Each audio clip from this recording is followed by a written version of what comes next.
السلام عليكم ورحمة الله. قائد المنتخب الأرجنتيني ليونيل ميسي يعلن تضامنه مع المنتخب المغربي ويعترف بظلم الحكم المكسيكي للمغرب، ويصفع فرنسا ويرفض مواجهتها في نهائي كأس العالم، ويطالب بإعادة مباراتها مع المغرب.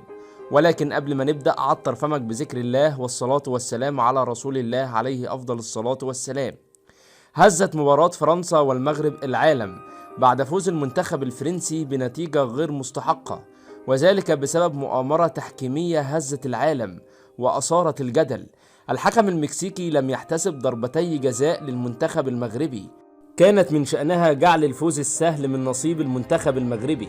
فقد صرح نجم الكرة الأرجنتيني ليونيل ميسي وأدلى بتصريحات للإذاعة القطرية منذ قليل، وقال: هذه المباراة غير عادلة، وأنا كنت مستعد لمواجهة المغرب في النهائي لأنني أؤمن بقدرات هذا المنتخب، وما حدث صدمني.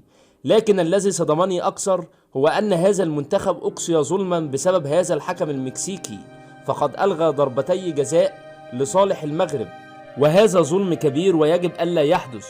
وأنا أطالب الفيفا بإعادة هذه المباراة، لأنني لست أرضى مواجهة منتخب ظالم في هذا النهائي، وأريد كأس عالم لهذا العام أن يكون عادل.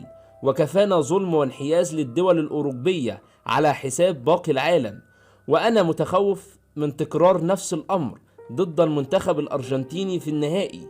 المنتخب الفرنسي للأسف بارع في شراء الحكام. وفي النهاية، هل حضراتكم شايفين إن الفيفا وإنفانتينيو هيكون عنده الجرأة والعدل ويتخذ قرار بإعادة المباراة بين فرنسا والمغرب، أم أن الرشوة التي ستنتصر في النهاية؟ يا ريت حضراتكم تشاركونا برأيكم في خانة التعليقات. وإحنا كمصريين وعرب بنقول للمنتخب المغربي أنتم رجال، ومنتظرين منكم يوم السبت القادم إن شاء الله الحصول على المركز الثالث والميدالية البرونزية.